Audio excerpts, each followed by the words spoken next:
What's going on, everyone? Welcome to a new video. Today, we're going to go over the best and worst performers so far this fantasy season. Just a note before we get started, there are many players to pick from, and I selected players that didn't really have any injury or missed too much time due to COVID-19 or any other delays. I'm also basing all of my ADP or average draft positions off of Yahoo's preseason rankings. Before we start this video, drop a comment below on one player that you drafted who overperformed, as well as one player that you drafted who's underperformed. I'm curious to see if there are any similarities. Without further ado, let's jump into the video. The first top performer this fantasy season is Brady Tkachuk of the Ottawa Senators. Brady may be the most versatile player in fantasy hockey.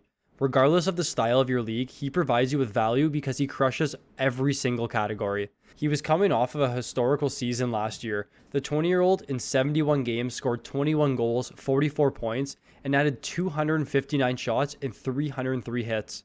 A 20-year-old in his second year in the NHL put up shot and hit numbers that are unseen in the league today. To no surprise, Brady didn't slow down one bit going into this season. In 36 games so far this year, he has 11 goals, 22 points, a league-leading 150 shots, and 160 hits. In a full 82-game season, he's on pace for 50 points, 341 shots, and 385 hits. He can single-handedly win you your hits and shots category almost any week, and that's what he's done this year. He is undoubtedly one of the best fantasy players for this year and for years to come, as he's only entering his third full season in the league. Brady's preseason ADP was 43, meaning he was drafted around the 4th round in most leagues. It's hard to say where he ranks overall given that every league has a unique scoring system, but in majority of leagues, Brady's a top 15 player, crushing his ADP and rewarding fantasy owners who drafted him. Up next, we have Darnell Nurse of the Edmonton Oilers. Nurse was a beneficiary this season of an Oscar Klefbom season-ending injury, and wow, he has really taken advantage of this. The 25-year-old is entering his 7th season with the Oilers and has been a mainstay on their blue line over the last 3 seasons. Nurse was very productive last season. In 71 games, he had 33 points, 170 shots, 141 blocks, and 172 hits. On top of the solid point production, Nurse is also a peripheral machine, crushing every category. This season, Nurse was drafted mainly for that reason. He's a fantastic support defenseman that can hit every category. But luckily for fantasy owners who drafted Nurse this year, he has exceeded all expectations by a lot. In 36 games this season, Nurse has 12 goals, 27 points, a plus 22 rating, 93 shots, 64 blocks, and 82 hits.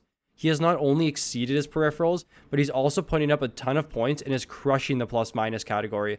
It's important to note as well that the Oilers have given up the 8th most even-strength goals this season, and Nurse is still a plus 22.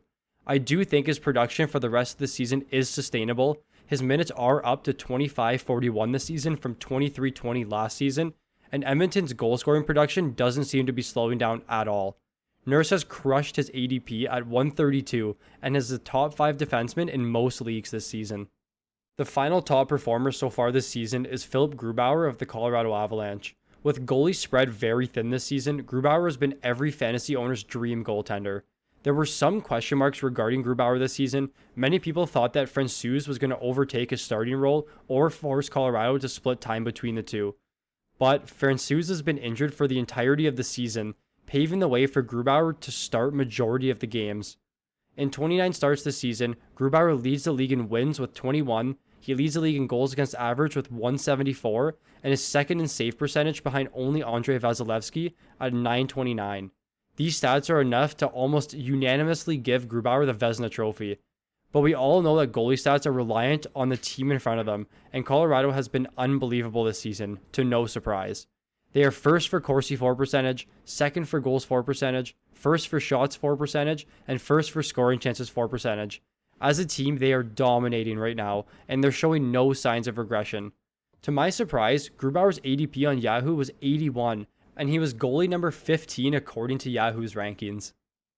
Only 27% of the viewers are actually subscribed to the channel, so if you're liking the content so far, take a second right now and click that subscribe button. It helps us out tremendously and keeps us motivated to continue producing high quality fantasy content. Now, let's continue into the video and get to our sell high candidates. Jumping over to the most disappointing players this season, to no surprise, we start off with Taylor Hall of the Buffalo Sabres. Honestly, I could make this part of the video solely about Buffalo players, but for time's sake, we'll pick apart Taylor Hall. Hall was a free agent this summer, and the ball was in his court as many teams were interested in signing him. He ended up signing a 1-year, $8 million deal with Buffalo, and many analysts and fans saw this as a greedy signing, given that many teams would have signed him long-term. This may have been the worst possible decision for Hall's career, and this could have a ripple effect for years to come. In 34 games this season, Hall has just 2 goals, 18 points, a -21 rating, and 81 shots. Hall's shot production is at the lowest point in his career. He's averaging just 2.3 shots per game, which is nearly a 35% decrease from what we saw last season. This year has been an absolute nightmare for Hall and the entire Sabres team. Many analysts are suspecting Hall to be traded prior to the deadline, and if this is the case, it could be the resurgence that he needs to get back on track to start scoring and get back to his elite form. But at the time of this video, Hall has not lived up to his 53 ADP at all, and he went from being rostered on nearly 100% of teams to down to 70% of teams on Yahoo. Up next, we have Kailer Yamamoto of the Edmonton Oilers. The 2017 22nd overall pick was an exciting prospect last season that made an immediate impact following his promotion to the NHL. Skating alongside Leon Draisaitl, Yamamoto in 27 games scored 11 goals, 26 points, a +17 rating, and added 44 shots. These stats were tremendous for a 21-year-old, and it made it an extremely intriguing fantasy target going into the 2021 season. Yamamoto started the season on sort of a hot streak, scoring 6 points in 7 games and adding 13 shots. But since then, Yamamoto has been a disaster. From February 1st until March 30th, Yamamoto has played in 23 games, recording just 3 goals, 9 points, and 29 shots. He's recorded just over 1 shot per game, and on top of little to no production offensively. On the bright side for Edmonton, they're still winning games due to the significant production from McDavid and Draisaitl, but Yamamoto's lack of production has hurt the team as he looked to solidify himself in a top 6 role this season. Yamamoto's ADP isn't as high as Taylor Hall's, but at 98 on Yahoo, he's been a bust by all accounts. His roster percentage has declined significantly, and he's now being rostered by only 50% of teams on Yahoo right now. The final player we're going to talk about in this video is Carter Hart of the Philadelphia Flyers. Hart was a top goaltending option going into this season, and this was justified by his great numbers last year. In 43 games last season, Hart posted a 24-13-3 record with a .914 save percentage and a .242 goals against average. These are solid numbers for a 21-year-old netminder taking over a starting role in a contending team.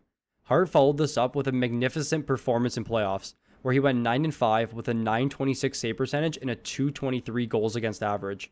There was a lot of praise for the young netminder entering into this season. Philly on paper looked solid, and Hart was poised to have another great year.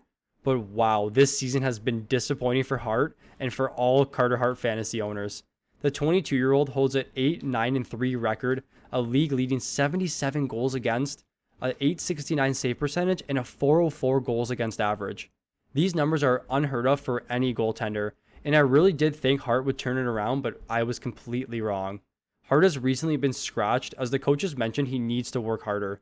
This criticism could be a good thing to get Hart going and getting him back on track and performing at the level that we saw over the last 2 seasons. As for now, Hart has been dropped by majority of fantasy owners after drafting him fairly early. His ADP going into this season was 31, and he was the 3rd highest ranked goaltender on Yahoo. I'm not sure if I can recall any goaltender that fell off this hard in the last decade, but for Hart, I really hope he can find his game again. That'll do it for our best and worst performing fantasy players so far this season. If you enjoyed the video, please leave a like, and if you're new to the channel, please subscribe. If you haven't already, click the link in our description and join our Discord. The Fantasy Puck community is growing, and we want all of you to be part of it. Thank you for watching, and I look forward to seeing you in the next one.